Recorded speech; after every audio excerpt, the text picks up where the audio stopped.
Justice شائق عثمانی صاحب، اگر میں آپ سے پروگرام کا آغاز کر سکوں، یہ جو کرپشن پرسپشن انڈیکس میں ہم نیچے گر گئے ہیں، تو وہ کون سے ایریاز ہیں جہاں میجر فال ہوا ہے؟ کہاں ایسا ایریا ہے جہاں ہم گر گئے ہیں پہلے لیکن اس پر بہتری نہیں لا پائے؟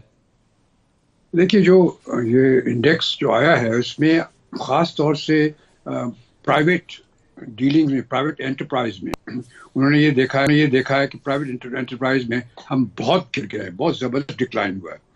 کئی چیزوں میں بہتری بھی ہوئی ہے، مثلا یہ آپ نے جتنی باتیں کی ابھی میں نے سنی تھی جوڈیشری کے متعلق، جوڈیشری میں تو بہرحال کچھ بہتری ہوئی ہے، ایک نمبر ہم اوپر آ گئے، لیکن جو بزنس کے ایریاز ہیں ہمارے، خاص طور سے پرائیویٹ انٹرپرائز کے، اس میں ہم بہت زیادہ نیچے گر گئے ہیں۔ تو یہ ایک چیز ہمارے پاس ہے کہ ہمارے لوگ جو ہیں، خاص طور سے جو بزنس میں ہیں، وہ لوگ جو ہیں وہ اپنے فائدے کے لیے کچھ بھی کرنے کے لیے تیار ہیں۔ کرپشن تو کوئی بات ہی نہیں ہے، ہر ایک قسم کی حرکتیں کریں گے کہ ان کو اپنا فائدہ ہو۔ یہ ہمارا بیسک پرابلم ہے پاکستان کا۔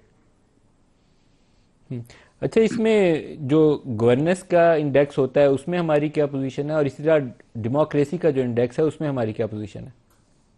اس میں تو سب تقریباً برابری، جو پہلے تھا ابھی بھی ہے، کوئی خاص فرق نہیں آیا، لیکن صرف یہ ایک چیز میں بہت زبردست ڈکلائن ہوا، وہ پرائیویٹ انٹرپرائز میں کرپشن بہت زیادہ بڑھ گئی ہے۔